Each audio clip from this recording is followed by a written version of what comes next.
In the heart of the lush valley, where the grass sways with the rhythm of the wind and the sky stretches out like an endless canvas, Percival, a sprightly youth with the fire of life in his eyes, chases the winds of destiny. His gaze is anchored to the skies, where a majestic rock-winged bird, an ethereal creature that seemed to borrow its wings from a fantastical realm, dances upon the air currents. It is an uncommon sight.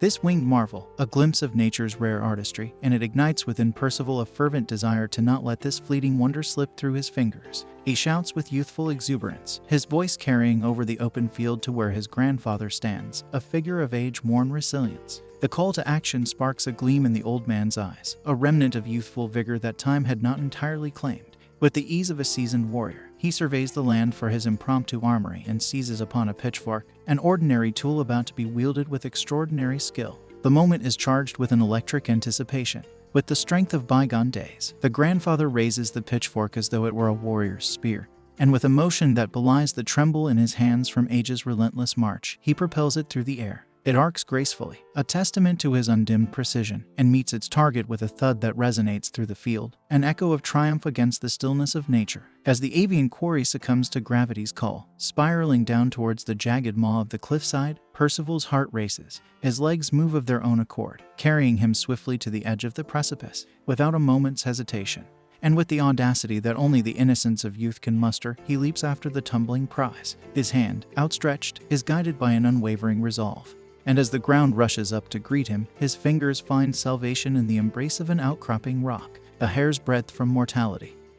He secures their winged bounty. With the adrenaline of the hunt still pulsing through his veins, Percival and his grandfather return to their abode, a modest structure that stands as a testament to their simple yet content existence. The elder, with a knowing nod, hands over the preparation of their hard-won meal to Percival. The boy accepts the task with a stoic pride, tackling the chore with a deftness that speaks of his grandfather's diligent tutelage. Evening falls, and they sit, the fruits of their labor laid before them. The meal is hearty, the bird cooked to a perfection that belies its ominous glow, a purple sheen that creeps unnoticed beneath the surface. It is an undercurrent of darkness amidst the satisfaction of a meal well earned, a shadow cast upon their humble feast. With bellies full and hearts full of a day's worth of labor and laughter, the pair step outside. The twilight sky casts long shadows across the land as they engage in their customary duel of strength and skill. The grandfather's experience prevails, as it often does, but there is a narrowing gap between them, a sign of Percival's growing competence, which fills the evening with a playful pride. Post-battle, as the grandfather tends to the remnants of their day, a sliver of recollection pierces the fog of routine. The eve of Percival's 16th year is upon them. The knowledge rushes in like a forgotten tide, pulling him away from the suds and plates, compelling him to find his grandson. Percival, blissfully engaged in nature's own call, receives the reminder of his impending birthday with an indifferent shrug, the significance of the day lost to his simple contentment.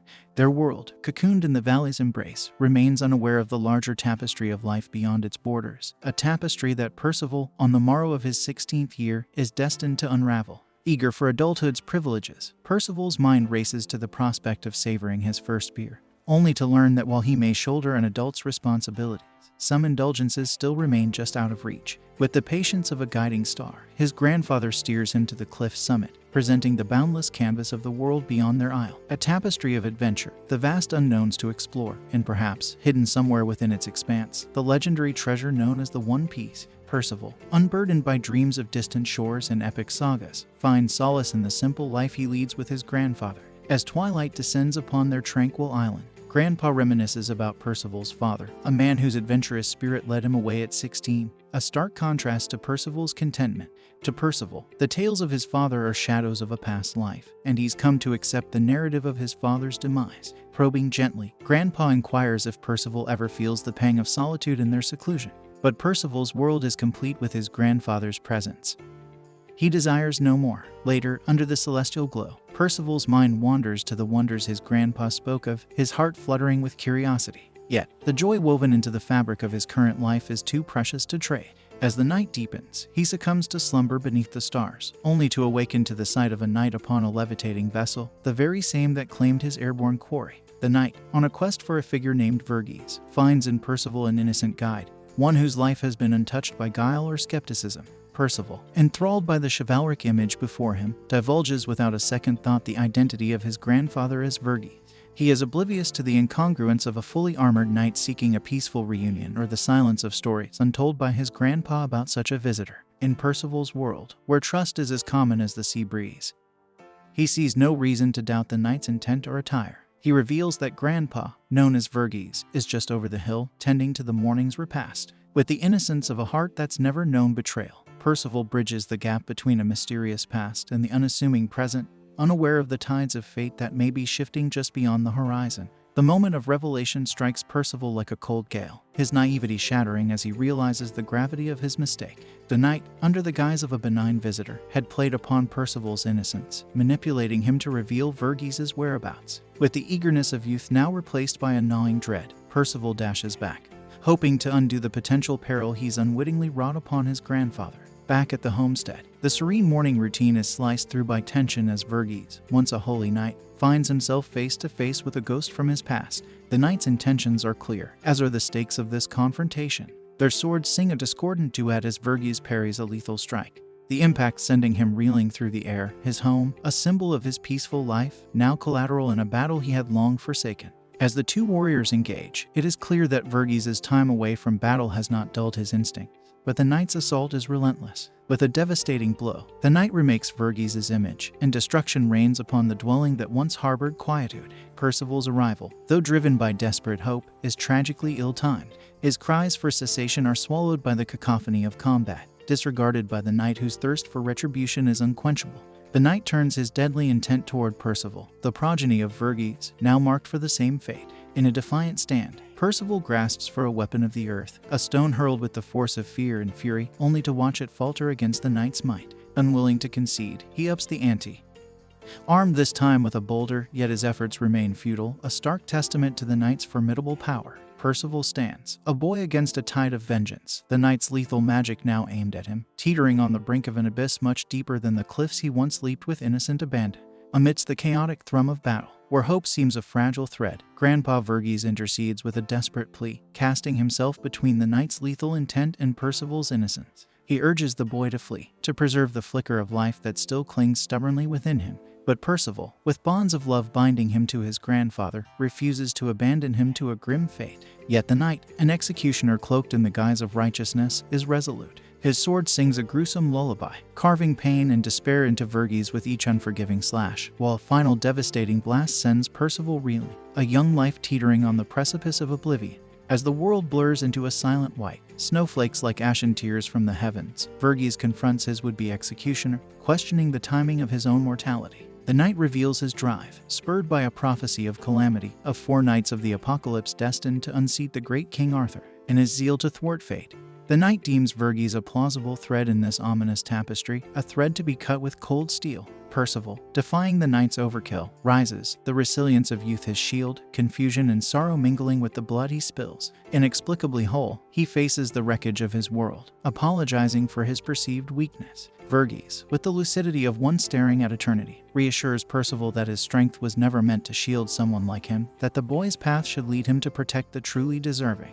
In a poignant confession, Percival admits to harboring a hidden yearning for adventure, a yearning he had denied in fear of disturbing the contentment they shared. And Verges, in the twilight of his life, grants the boy absolution, confessing his own quiet joy in knowing Percival found happiness in their shared solitude. This raw, unspoken truth hangs between them, a final testament to their bond, as the snow continues to fall, blanketing the remains of innocence in a cold, silent farewell. The quiet of the aftermath is shattered by the harsh gasp of Verges, his lifeblood escaping amidst a truth too heavy for his fading breath. He confesses to Percival that the knight, the harbinger of their ruin, is none other than Ironside, Percival's own father. This revelation cleaves through Percival's reality, sundering the memories of a father heroically lost to a far grimmer tale. The gravity of the story, layered with complexities and shadows, is too vast for Verges's dwindling moments. He imparts upon Percival a quest for understanding, a pilgrimage to seek out Ironside and unravel the tapestry of his own lineage. Verges's apology, laden with a mix of sorrow and pride, entrusts Percival with a journey into the world, armored with the resilience forged from a grandfather's love and teaching. Dawn breaks, and with it, Percival confronts the stillness of loss. The ritual of burial, the earth-embracing Verges, weighs heavily on his young heart. Solitude envelops him as he repairs the vestiges of their shared life, uncovering a gift beneath the ruins. Garments for the odyssey that Verges envisioned, each stitch a silent benediction for the adventures that lay ahead. Time, a quiet mourner, watches as Percival erects a stone testament to his grandfather. With the dawn of his departure, he dons the armor of his inheritance, the mantle of Verges' love settling upon his shoulders. Poised for the first step of many, Percival's resolve is fiery, his spirit unquenchable, even as the playful irony of life sends him tumbling. A reminder that every hero's journey begins with the humility of a fall. And this was another video on the channel Anicaps. If you liked it and want more videos like this, subscribe and leave a like. See you in the next one. As dawn cracked the horizon, casting a gentle glow over the daunting expanse of the towering isle, Percival began his descent. The towering cliffs stretched skywards, defying the heavens with their majestic might. With each precarious step down the craggy face, Percival's hands grappled with the ancient rock, his resolve as steadfast as the stone itself. Though the sun arced across the sky, marking the passage of time with its westward crawl, the earth below remained shrouded in a dense cloak of clouds, as if guarding the secrets of the land beneath from prying eyes. Despite his muscles aching from the relentless climb, Percival's spirit never wavered. Each ledge conquered brought him closer to his goal. Each foothold was a triumph over the vertiginous heights. And when the veil of clouds at last thinned to reveal the ground beneath, a rush of elation surged through Percival's veins. Overcome with the nearness of his goal, his attention faltered just long enough for his grip to slacken. With a startled gasp, he found himself in freefall.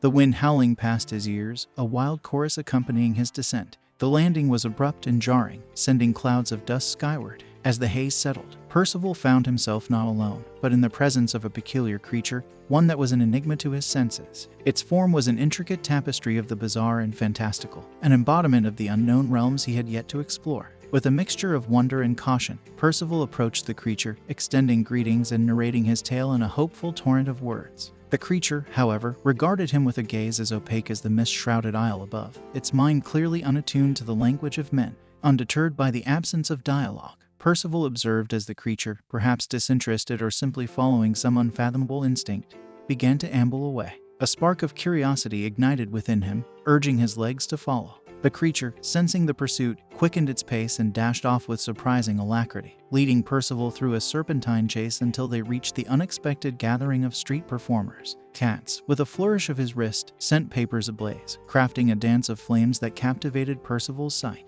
Beside him, Elba conducted illusions that defied explanation, a monkey appearing and disappearing through hoops as if slipping between worlds. The troupe's third member, aloof and disengaged, withheld his talents in the absence of an audience worthy of his skills. Yet to Percival, their acts were a cascade of wonder, the magic he sought woven into the very fabric of their performance. His arrival, a sudden breach in the solitude of their circle, was met with bemusement and an inkling of opportunity. Percival's entreaty for an encore of their mysterious arts persuaded Donnie, the reluctant performer, to seize the moment, conjuring a spectacle that spirited Percival into the air, laughter spilling from him in delight. The laughter was short-lived, for in the midst of revelry, Donnie had deftly helped himself to Percival's meager possessions. With the troupe in tow, he took flight, leaving behind the mirage of their camaraderie. As they vanished into the distance, reproachful voices arose among them, berating Donnie for his heartless trickery. The notion of leaving a mere boy stranded, bereft of his belongings, in such a desolate expanse weighed heavily upon their consciences. But guilt would not have its day. Percival's resilience was not to be underestimated. With a burst of extraordinary speed and agility, he soon overtook the performers, standing before them with a stoicism that belied his youthful appearance. As Donnie's apologies tumbled forth, laced with a newfound respect and apprehension for the boy's latent power, Percival's thoughts were elsewhere, fixated on the elusive figure of Ironside. Confiding in the troupe, he unveiled the tangled threads of his heritage and his need to face the man who had slain his grandfather. Was it a quest fueled by vengeance or a desperate search for understanding? Percival himself seemed caught in the tumultuous sea between the two. And though the performers knew naught of Ironside, they spoke of a village on the horizon, a place where whispers and rumors might shed light on the shadows of Percival's past. A glimmer of hope alighted in Percival's eyes, a willingness to venture forth with these unlikely companions. The pact was sealed with Donnie's insistence on a performance, Percival's admission into their fold, his unique talent serving as his passage fee into the heart of the village and, perhaps, closer to the truth he sought. As the shadows lengthened and the caravan rolled on through the thickening twilight, the performers decided to test Percival's skills in a more traditional manner. They handed him a bow and a quiver of arrows, their own version of a rite of passage for the young traveler. Percival, eager to demonstrate his worth, notched an arrow with an unsteady hand, only to release it in a direction quite unintended. The arrow sailed perilously close to Donnie, who stood aghast, frozen behind the intended target. Laughter and chiding followed, but it was clear that the troupe bore no ill will. Instead, they seemed to embrace Percival's spirit, if not his marksmanship. The journey resumed, the cart's wheels murmuring against the worn path as the group shared stories and reflections under a canopy of stars. Donnie, usually a man of few words, voiced his discontent with their fate as mere entertainers, far from the knights they once aspired to be. Katz, ever the philosopher, responded with a heartfelt monologue about the nobility of their current path, despite it being strewn with lost dreams and unmet expectations. The conversation meandered to tales of the holy knights, protectors of the realm, whose valor and sacrifices were the stuff of legend. Percival listened with rapt attention, the notion of such knights igniting a sense of connection with his own heritage. The revelation that he was born of that same lineage brought an air of respect and curiosity from the performers, who began to view him in a new light. Their camaraderie was abruptly shattered by the desperate cries of villagers, who came running towards them, pleading for assistance against a wolf that had plagued their peaceful settlement. Donnie, perhaps seeking redemption or simply a bed for the night, hastily volunteered their makeshift brigade to confront the beast. It was a decision made in haste, which soon unraveled as the wolf's fearsome visage revealed the folly of facing such a creature without proper arms or training. The situation turned dire, and the call for the true holy knights rang out in earnest, but not before Percival, driven by a core of bravery and a dash of naivety, lunged from the safety of the cart to face the feral adversary. His initial efforts were comically futile, his arrows turning back upon him like mischievous sprites. Yet, when Donnie leaped to his defense, sustaining a wound in the process, Percival found an inner reservoir of strength. With a primal cry and a slap that echoed through the trees, he felled the wolf, leaving the villagers and his companions in awe of the unsuspected power that dwelled within him. The victory was bittersweet. A symbol discovered on the wolf hinted at a conspiracy, a darker thread woven into the tapestry of Percival's journey. An observer, a knight cloaked in the shadows of magic and malice, noted the boy's victory. His interest piqued. He vowed to confront the child who defied his familiar with such ferocity. In the aftermath, as the village came alive with tales of monstrosities in the night and as Donnie received the care of his comrades, the name of Percival was whispered with reverence. The boy, with the scar etched deep across his torso, a physical riddle of his resilience, had been led by Alba to the lake to rest and recover. As the water's calm surface reflected the enigma of his past, the scar stood as a silent chronicle of trials endured, and a harbinger of the challenges that lay in wait for the young hero whose story was just beginning to unfold. Percival's youthful countenance, marked by a deep scar, belied the gravity of his experience, evoking a strange blend of innocence and fortitude in Elba's eyes. She observed him with a mix of maternal care and respect, recognizing the maturity required to bear such a wound. As they sat together, Elba was captivated by Percival's meticulous recounting of his grandfather's stories, his mind always turning over the old tales, seeking truth in their allegory. When the conversation drifted to Donnie's impromptu defense, Elba posited that perhaps Percival's own daring leap to save the villagers had rekindled a flame of valor in Donnie's heart. It was a moment that suggested even a lapsed dream could stir once more in the presence of genuine heroism.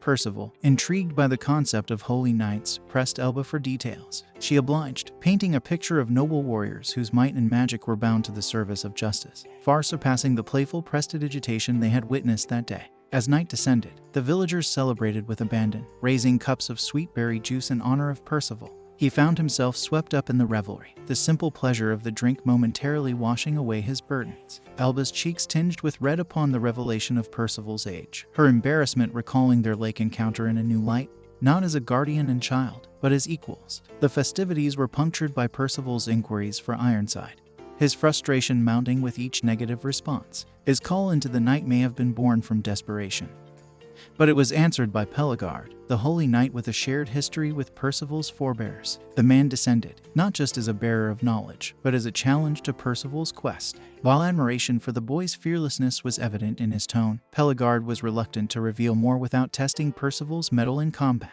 The villagers, sensing the tension in the air, melted away into the safety of their homes, intuiting the volatility of the encounter to come. The air seemed to hold its breath as the two figures, young and old, each bearing the weight of their legacy, prepared to collide in a test of strength and will. In the heat of the battle, Percival's raw, unaided strength is enough to unsettle Pelagard, a holy knight, hinting at a wellspring of potential within the young hero. When Pelagard sets the terms of their fight, it becomes clear that this encounter is more than a battle, it's a crossroads for Percival's destiny. Pelagard's interest in training Percival speaks to a recognition of his latent abilities, despite Percival's lack of magical prowess. As the fight escalates, Percival's resilience shines. His tenacity, even in the face of Pelagard's overpowering strikes, is the mark of a true protagonist, and it's this very spirit that resonates with the onlooking villagers, instilling a sense of hope and bravery. When a young spectator's cheer penetrates the chaos, Percival taps into something deep within, a surge of magic, a spark of his latent power. This turning point is critical, marking Percival's journey of self-discovery and power awakening.